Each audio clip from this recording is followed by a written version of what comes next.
Assalamualaikum warahmatullahi wabarakatuh. Alhamdulillahilladzi ja'ala makarimal akhlaq fi a'la darajat wa ja'alaha afdala syai'in yudha'u fi mizanil mu'min yaumal qiyamah. Assalatu wassalamu ala rasulillah wa ala alihi wa ashabihi wa man tabi'a risalatahul azizah. Amma ba'd. Sahabat Syarhil Quran yang kami cintai, dewan juri yang wajahnya berseri-seri, para ofisial dan pelatih yang hadir pada hari ini, semoga kita semua senantiasa dirahmati Sang Ilahi. Allahumma amin. Presiden Joko Widodo memperingatkan kita bahwa bonus demografi Indonesia akan mencapai puncaknya pada tahun 2030-an. Ini artinya, hadirin, proporsi penduduk usia produktif akan lebih besar jika dibandingkan dengan usia non-produktif. Oleh karena itu, hadirin, beliau menekankan kepada kita untuk memanfaatkan kesempatan ini dengan menyiapkan generasi emas Indonesia yang kuat dan berkarakter. Kita patut bersyukur, hadirin. Alhamdulillah. Dengan pertumbuhan jumlah lembaga pendidikan yang semakin tinggi di negeri ini, menurut data yang dikeluarkan oleh Kementerian Pendidikan dan Kebudayaan tahun 2023-2024, Indonesia telah membangun 436.707 unit sekolah, mulai dari sekolah dasar hingga menengah atas. Ditambah lagi jumlah lembaga pendidikan tinggi yang mencapai 3.277 atau kedua terbesar di dunia setelah India, tersebar di 38 provinsi seluruh Indonesia. Angka yang begitu fantastis dan membanggakan, bukan?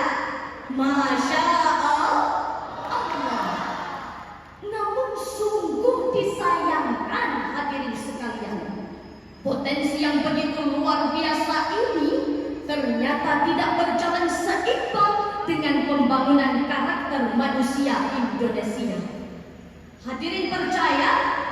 Mari kita saksikan berbagai macam problematika datang silih berganti mempertontonkan kehancuran karakter dan moralitas anak negeri. Mulai dari gurita narkoba yang semakin makmur, judi online kian terjauh, HIV, kumpul, subur, kekerasan, bullying, pelecehan seksual, hingga tawuran terus menggerogoti bumi pertiwi.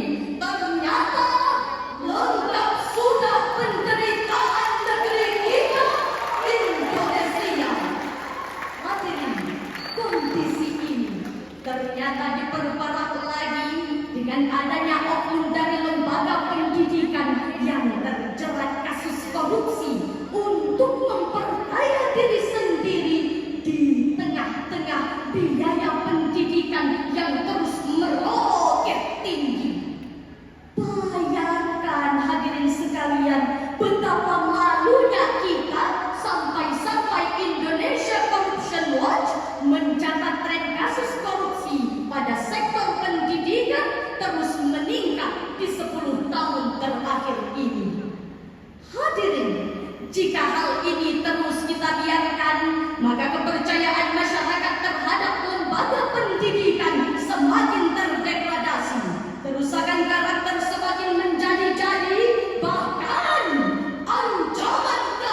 firman Allah surah Al-Alaq ayat 1 sampai 5.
Masyarakat Samarinda yang berbahagia, semoga kita semua masuk ke dalam surga.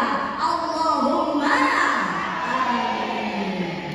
Syekh Ali As-Sabuni di dalam tafsirnya Safwatut Tafasir jilid 3 halaman 554 mengatakan bahwa hada awwalu khitabin ilahiyyin ila Nabi sallallahu alaihi wasallam wa fihi da'watun ilal qira'ati wal kitabati wal ilm. Ayat ini merupakan titah Allah Subhanahu wa taala yang pertama kepada baginda Rasulullah sallallahu alaihi wasallam yang menuntut agar beliau dan umatnya senantiasa membaca, mengkaji, meneliti, mendalami, memperbanyak observasi dan memperkaya literasi. Ayat tadi hadirin, menurut Syekh Muhammad Tahir Ibnu Ashur di dalam tafsirnya At-Tahrir wa Tanwir jilid ke-30 halaman 436 mengatakan bahwa huruf ba pada lafaz Iqra bismi rabbik adalah babul isti'anah.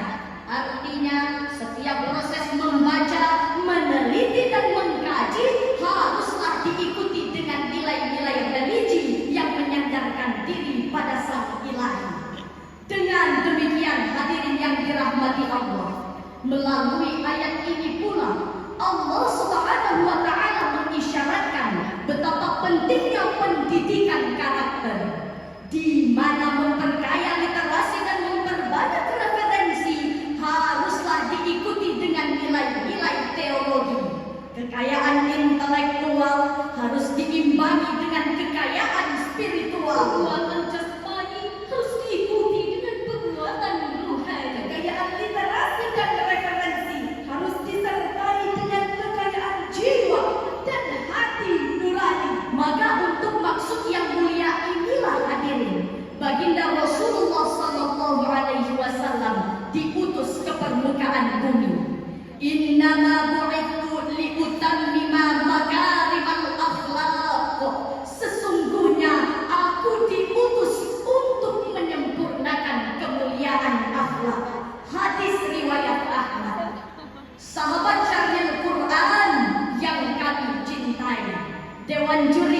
pengembangan moralitas dan spiritualitas sudah banyak diupayakan oleh pemerintah agar terwujudnya bangsa yang kuat dan bermartabat.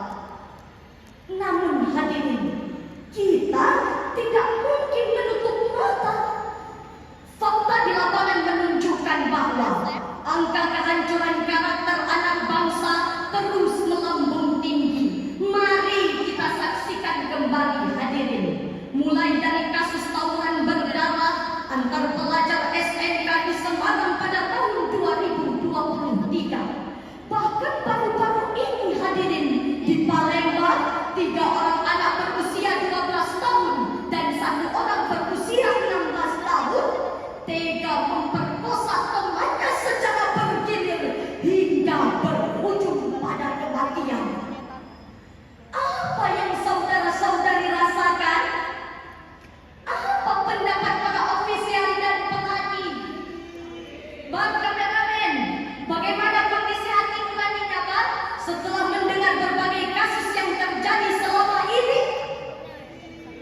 Jujur, kami akui mendidih rasanya darah ini menyaksikan berbagai kasus yang terjadi selama ini.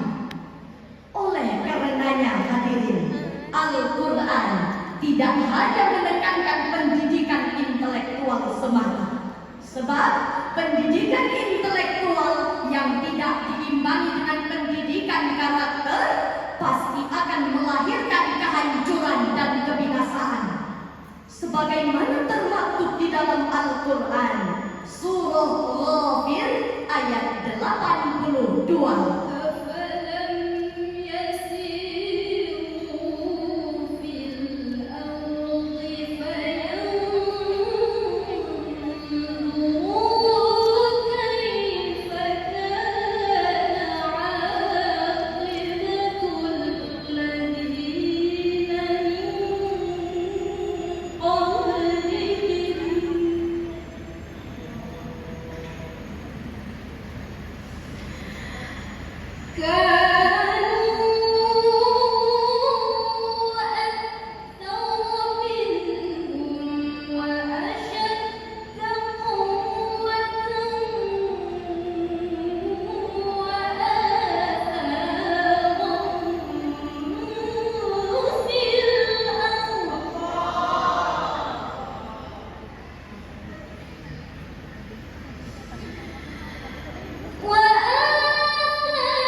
Di dalam tafsirnya Al-Mawardi jilid 24 halaman 100 mengatakan bahwa ayat tadi menggambarkan tentang sejarah bangsa-bangsa terdahulu yang memiliki fisik yang kuat, kemewahan dunia yang begitu memikat, infrastruktur yang masya Allah dahsyat, kekayaan intelektual yang kuat, namun nikmat yang didapat tak mendekatkan diri pada sang pemberi rahmat.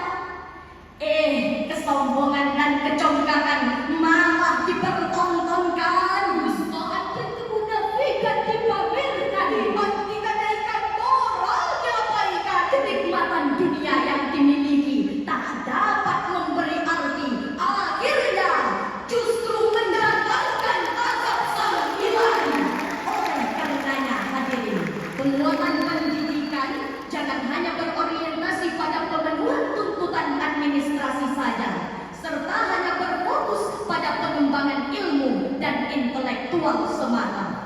Tapi penguatan pendidikan ini hadirin harus berorientasi pada penguatan karakter, etika, dan moral dengan membentuk ruang-ruang edukasi yang setara dengan prinsip-prinsip religi. Sehingga dengan demikian hadirin akan lahir generasi bangsa yang kuat ilmunya, kuat karakter, dan integritasnya. Sepakat semuanya? Alhamdulillah.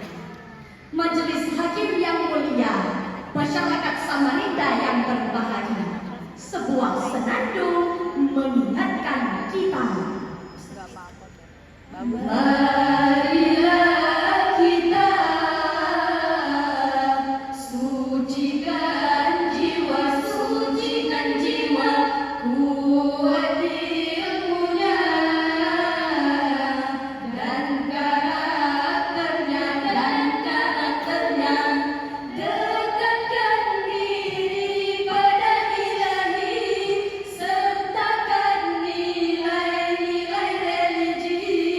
Mari bersama harap ridhonya.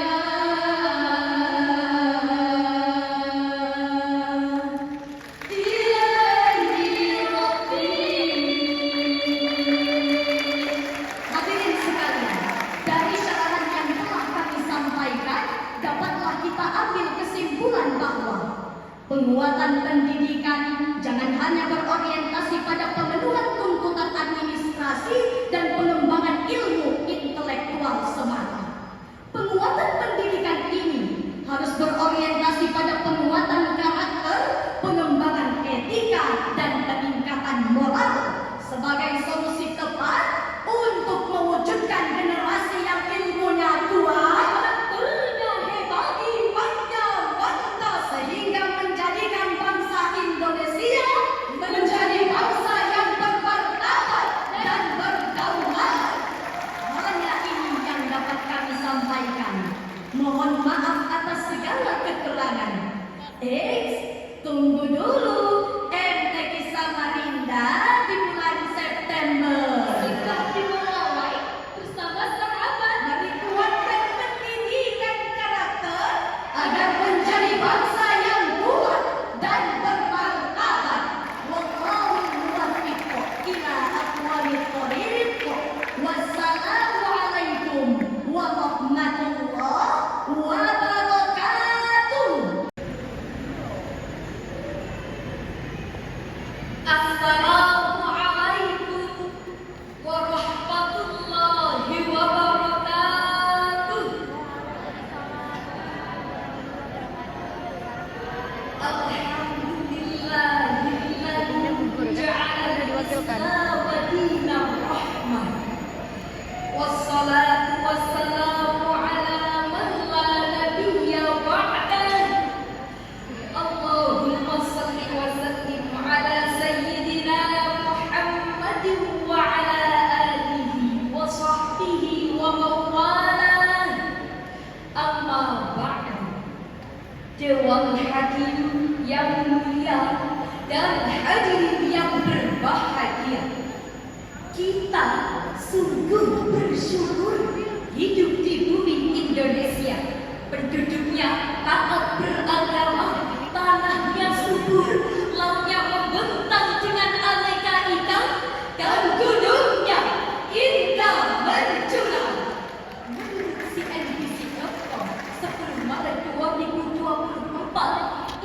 Indonesia merupakan negara muslim terbesar kedua di dunia yang tinggi toleransinya. Bahkan kita telah menjadi inspirator dunia dalam penciptaan kehidupan yang damai di tengah-tengah masyarakat multikultural. Kita lihat kehidupan yang harmonis itu mulai terusik oleh kelompok radikal yang memaksakan kehendaknya dengan kekerasan. Harian Republika 23 Februari 2024 menulis bahwa sepanjang tahun 2023 terjadi 65 pengerusakan dan pelarangan pembangunan tempat ibadah yang berujung ricuh. Inilah hadirin hal-hal yang mengancam negeri ini untuk meraih Indonesia emas. Oleh karena itu hadirin, izinkan kami menyampaikan syarah Al-Quran dengan judul Mencetak Generasi Rahmatan lil Alamin, Menyongsong Indonesia Emas. Sebagai pijakan, mari kita dengarkan firman Allah dalam Al-Quran surah Al-Anbiya ayat 105 sampai 107.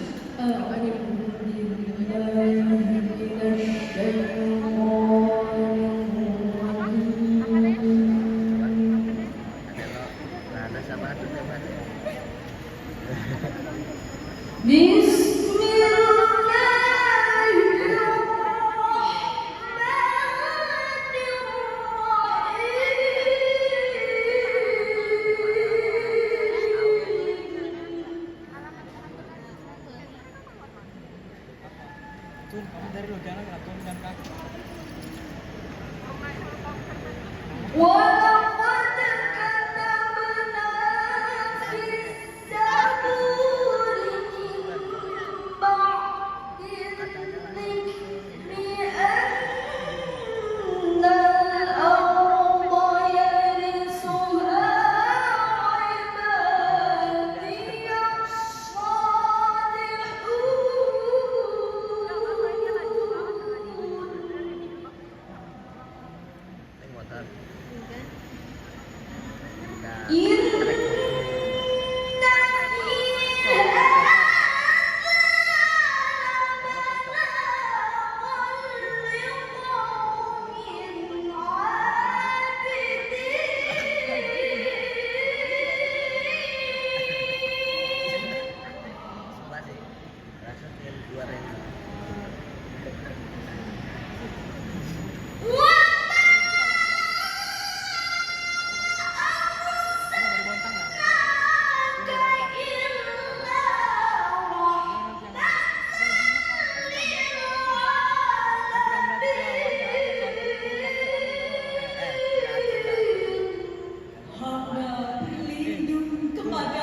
menyebut asma Allah yang maha pengasih lagi maha penyayang.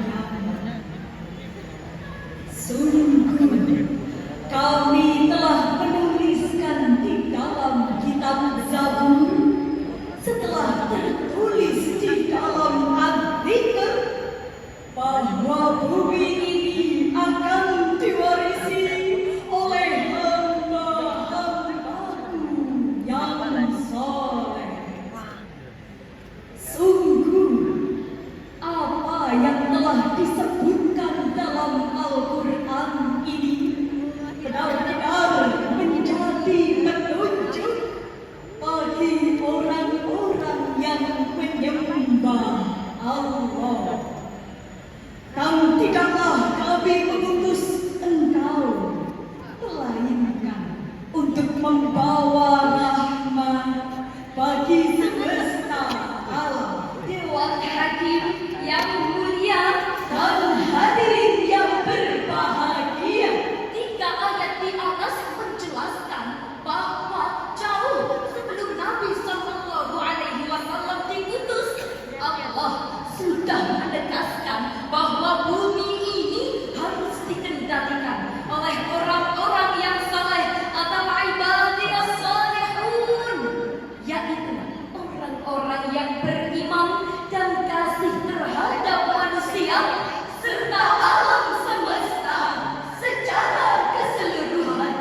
juga sedih. Adanya orang yang terhormat namun seenaknya berbicara di media sosial tanpa mempertimbangkan perasaan orang. Ia bukannya melahirkan inovasi terdepan, melainkan hanya menciptakan kericuhan.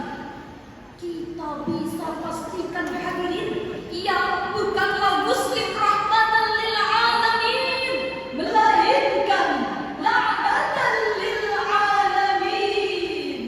Hadirin, jika hal ini dibiarkan berlarut-larut, bukan tidak mungkin kehancuran akan melanda bangsa kita. Betul hadirin? Kita amat membutuhkan generasi yang cerdas, memberi kasih dan solusi, bukan generasi pencaci maki dan merusak tatanan negeri. Syekh Sofiur Rahman Al-Mubarakfuri dalam sirah Nabawiyah menyebutkan Nabi Sallallahu Alaihi Wasallam setiap hari menyuapi makanan kepada pengemis yang buta. Siapa pengemis buta itu? Dia adalah orang yang berbeda agama dengan Rasulullah Sallallahu Alaihi Wasallam. Pada hari berikutnya, ia menolak disuapi Abu Bakar As-Siddiq radhiyallahu anhu karena tidak selembut suapan orang biasanya. Maka saat itulah Abu Bakar memberitahu dengan lembut, ketahuilah bahwa aku Abu Bakar dan yang biasa menyuapimu telah meninggal dunia. Dialah Nabi Muhammad Sallallahu Alaihi Wasallam. Inilah keteladanan Nabi Muhammad Sallallahu Alaihi Wasallam sebagai rahmatan lil alamin. Sekali lagi, mari kita dengarkan firman Allah dalam Al-Quran surah Ali Imran ayat 159. Fabima rahmatin minallahi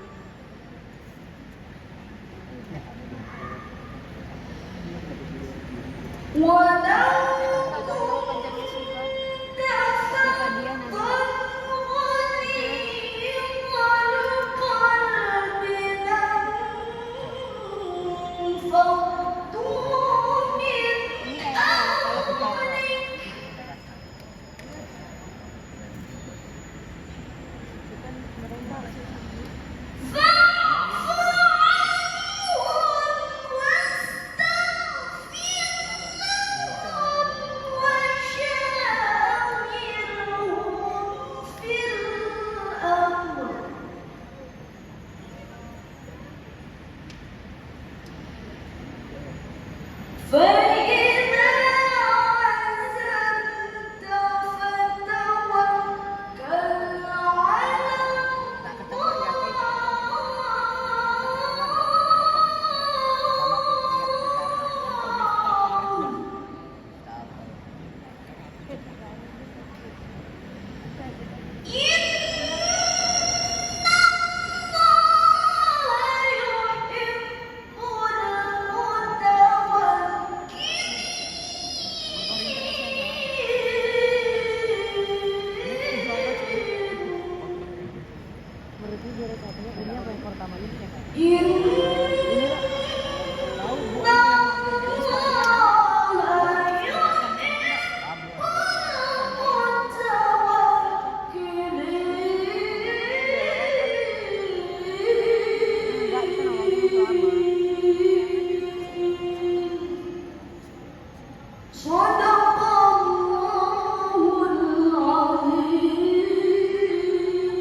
Berkat rahmat Allah, engkau berlaku lemah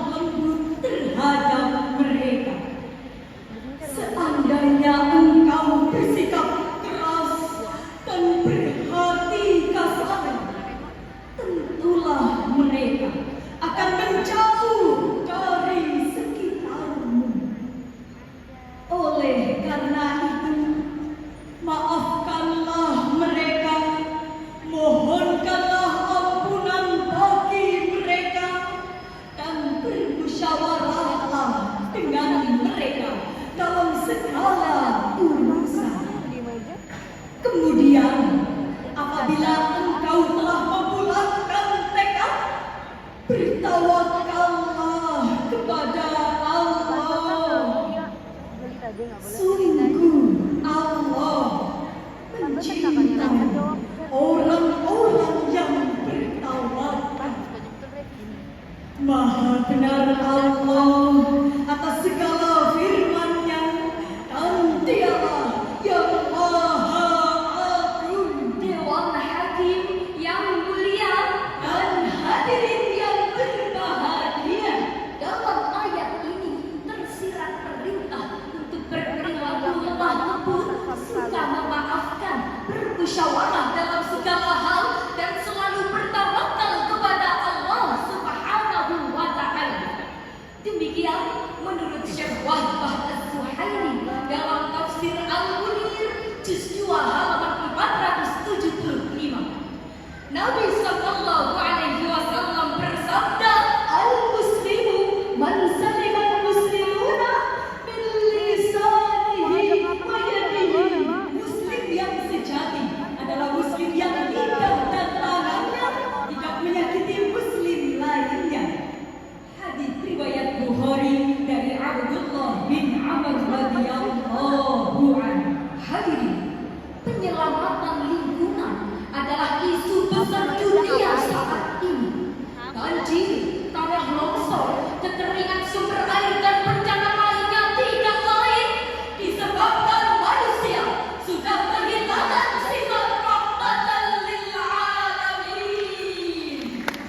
Tapi mari, hai generasi muda, ayo bangkit, bergerak cepat, mewujudkan semangat Nusantara baru Indonesia maju. Mari kita wariskan untuk generasi kita bumi yang menyehatkan dan menyenangkan. Kebanggaan tangan, ayo bergerak bersama dengan misi rahmatan lil alamin.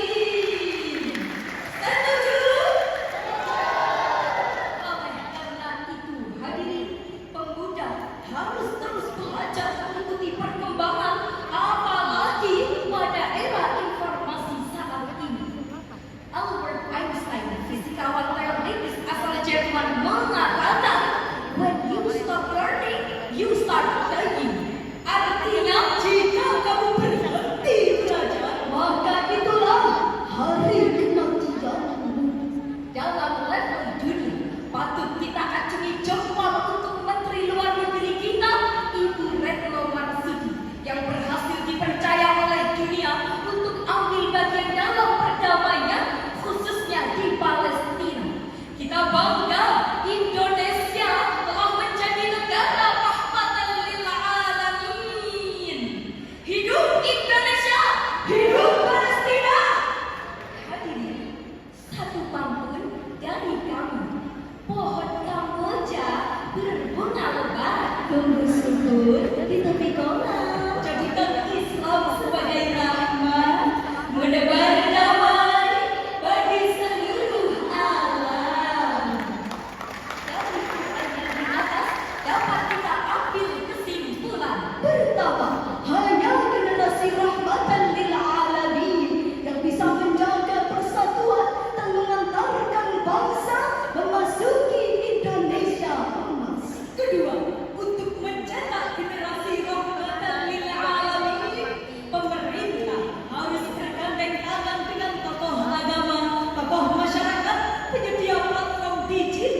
relasi ulama dan umara dalam menjaga keutuhan bangsa. Cek.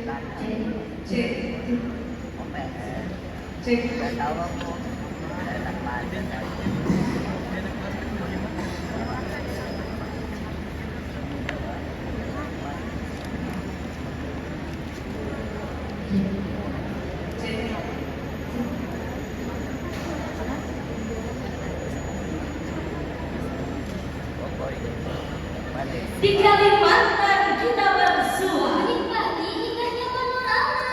Dewan Hakim dan hadirin semua, sambutlah salam kami bersama. Assalamualaikum warahmatullahi wabarakatuh.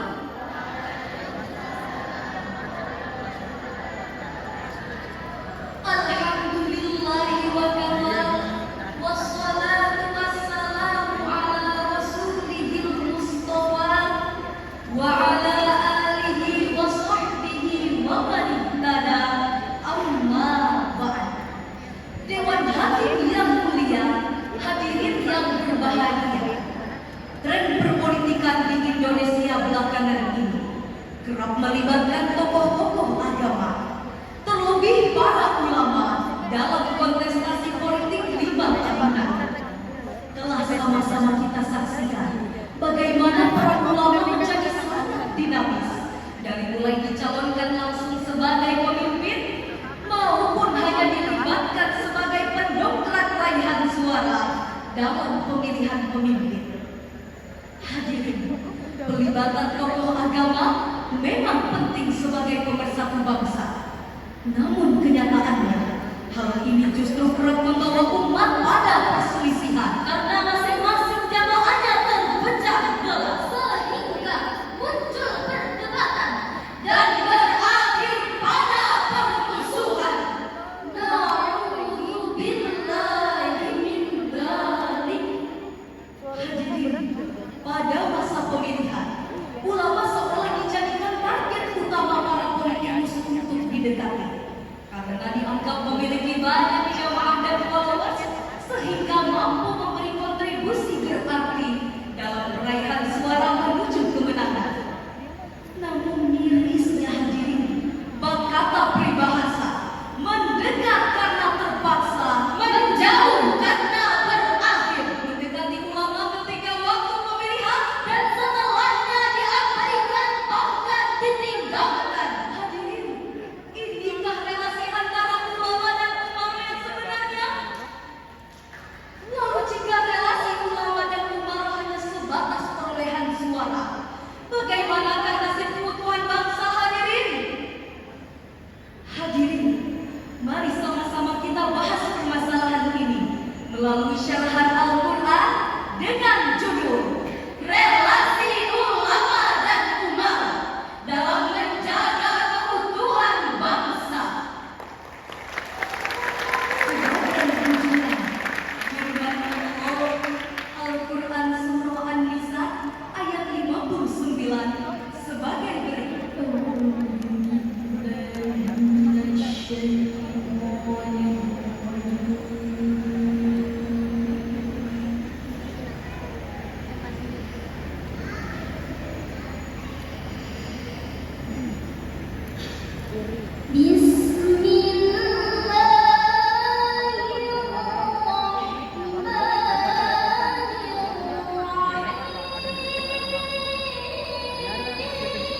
Iya, ini memang anu ya.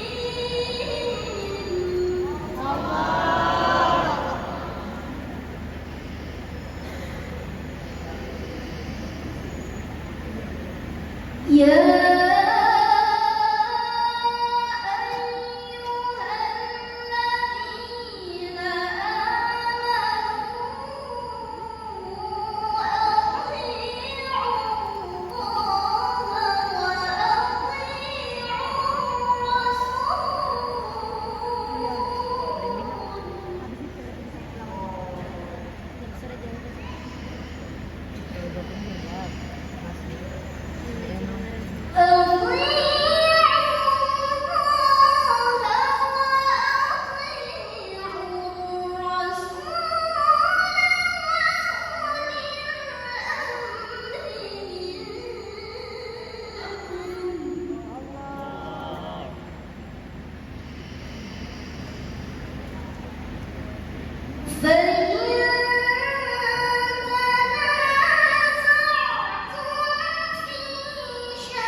Aku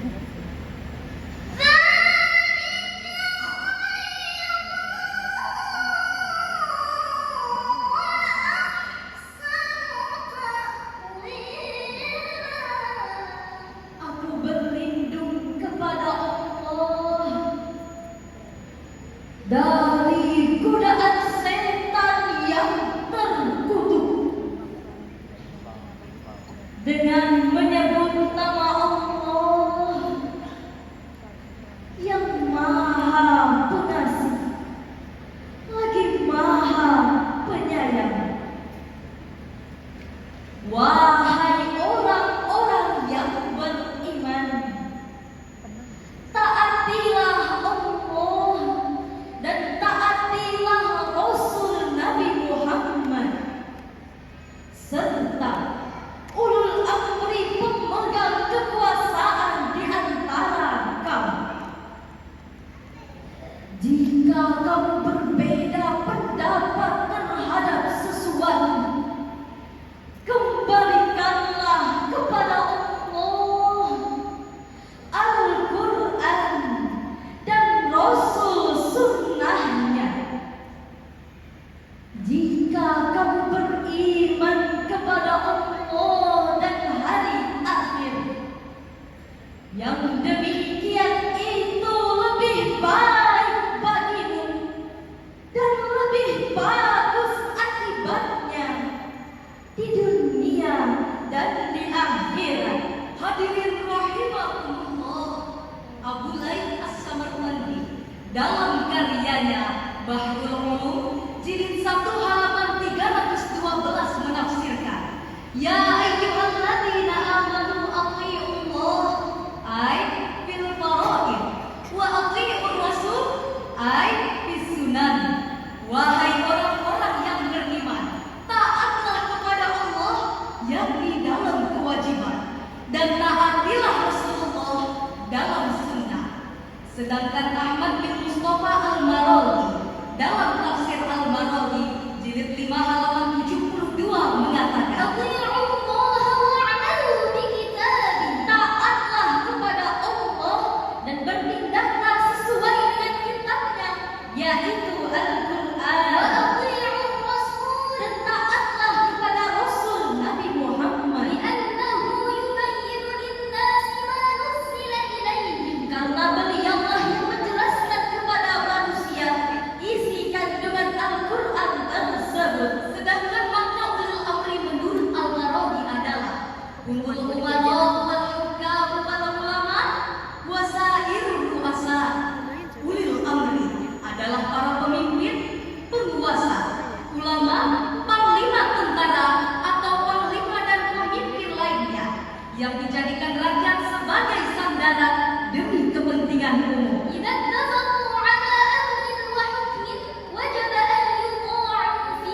Jika mereka menyepakati suatu perkara dan keputusan, maka harus ditaati. Hal ini sependapat dengan As-Samarqandi dalam tafsir As-Samarqandi dan An-Nasafi dalam Madarikut Tanzil wa Haqa'iqut Ta'wil. Namun hadirin, ketaatan kepada manusia selain Rasul tentu memiliki batasan.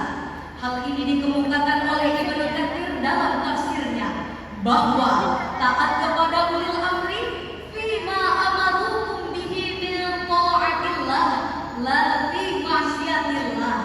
Selama apa yang diperintahkan dan diinstruksikan masih berada dalam koridor taat kepada Allah, bukan untuk melakukan maksiat kepadanya.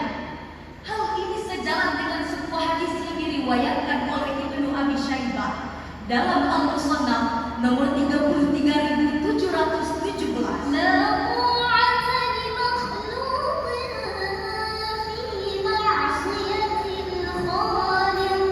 Tidak ada ketaatan kepada makhluk dalam berbuat maksiat kepada Sang Khaliq. Hadirin, Al-Quran surah An-Nisa ayat 59 ini menegaskan bahwa taat kepada Allah dan Rasul-Nya adalah hal yang absolut. Sedangkan taat kepada pemimpin agama maupun pemimpin politik harus mengikuti syariat.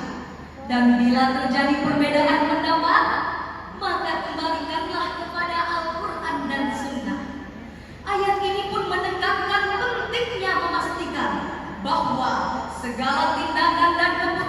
baik oleh pemimpin agama maupun pemimpin politik harus selaras dengan prinsip-prinsip keislaman. Setuju hadirin? Hadirin rahimakumullah, jika kita melihat kondisi bangsa kita saat ini, maka masih hangat-hangatnya kebijakan kontroversial tentang jilbab yang dikeluarkan oleh BPIP terhadap paskibraka putri pada upacara HUT-RI ke-79 di IKN kemarin. Belum lagi terbitnya peraturan pemerintah tentang penyediaan alat kontrasepsi bagi kelompok usia sekolah dan remaja. Sungguh hadirin, kebijakan-kebijakan ini mengusik hati kita karena jelas bertentangan dengan ajaran agama. Lalu sekarang, bagaimanakah seharusnya sikap dan peran para ulama hadirin? Sebagai jawabannya, mari sama-sama kita simak firman Allah Al-Quran Surah Al-Baqarah ayat 174. Berikut lantunannya.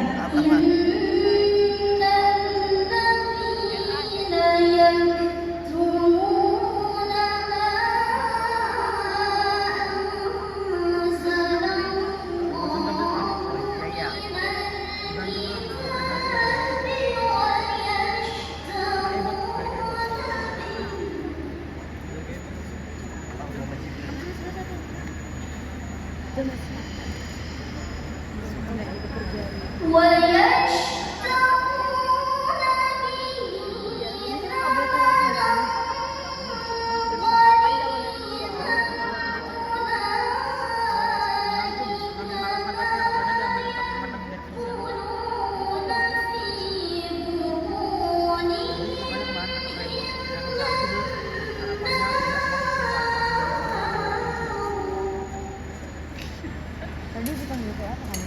Biar dia manggil.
dalam Taisirul Karimir Rahman fi tafsiri kalamil mannan jilid 2 halaman 82 mengatakan hada wa'idun syadid liman katama ma anzalallahu ala rusulihi. Ini merupakan ancaman keras bagi mereka yang menyembunyikan apa yang telah Allah turunkan kepada rasul-rasulnya. Lebih lanjutnya, Ibnu Katsir dalam tafsirnya jilid 1 halaman 418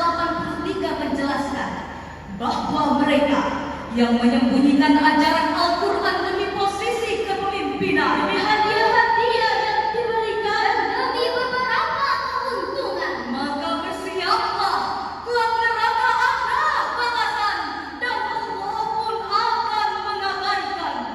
Astaghfirullahaladzim. Hadirin, ancaman Allah dalam ayat ini merupakan himbauan kepada seluruh umat Islam untuk menyampaikan kebenaran. Jika dianalogikan dengan relasi antara ulama dan umara dalam kehidupan bernegara, maka ulama sebagai awal ilmu haruslah menyuarakan kebenaran, memastikan bahwa segala kebijakan dan keputusan yang diberikan oleh penguasa dan lembaga pemerintah tidak bertentangan dengan nilai-nilai keislaman, dan yang terpenting segala fatwa, statement, dan keputusan yang dikeluarkan sejalan dengan ajaran Al-Quran, bukan berdasarkan pesanan. Betul hadirin? Dewan Hakim yang arif dan bijaksana, hadirin rahimakumullah. Dari syarah ini dapat diambil kesimpulan bahwa relasi antara ulama dan umara dalam Islam adalah suatu hubungan yang saling berkaitan, timbal balik dan saling melengkapi. Ulama dan umara harus mampu bekerja sama untuk mencapai tujuan yang sama, yakni kemaslahatan umat dan tegaknya keadilan untuk semua. Ulama memberikan bimbingan dan nasihat yang berdasarkan ajaran agama, sementara umara mengimplementasikannya dengan bentuk kebijakan dan tindakan yang nyata. Jika keduanya bersinergi dan melaksanakan tugas dan fungsi diri dengan seksama, maka yakinlah persatuan dan keutuhan bangsa dapat diraih secara paripurna. Amin, amin, ya rabbal alamin.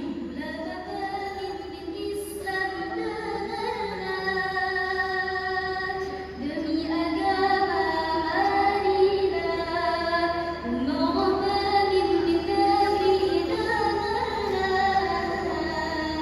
demi negara Madinah, ciptakan perdamaian, tegakkan kebenaran, ciptakan perdamaian, tegakkan kebenaran, menuju persatuan.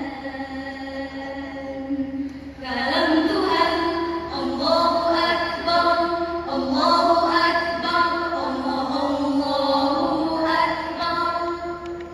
Allahu Akbar, Allahu Akbar, Allahu Akbar. Jalan-jalan ke Kalimantan, di sana bertemu petanda. Jika ulama dan umara bergandengan tangan, niscaya keberkahan berlimpah dari Tuhan. Demikian dan sekian. Billahi taufiq wal hidayah. Waridho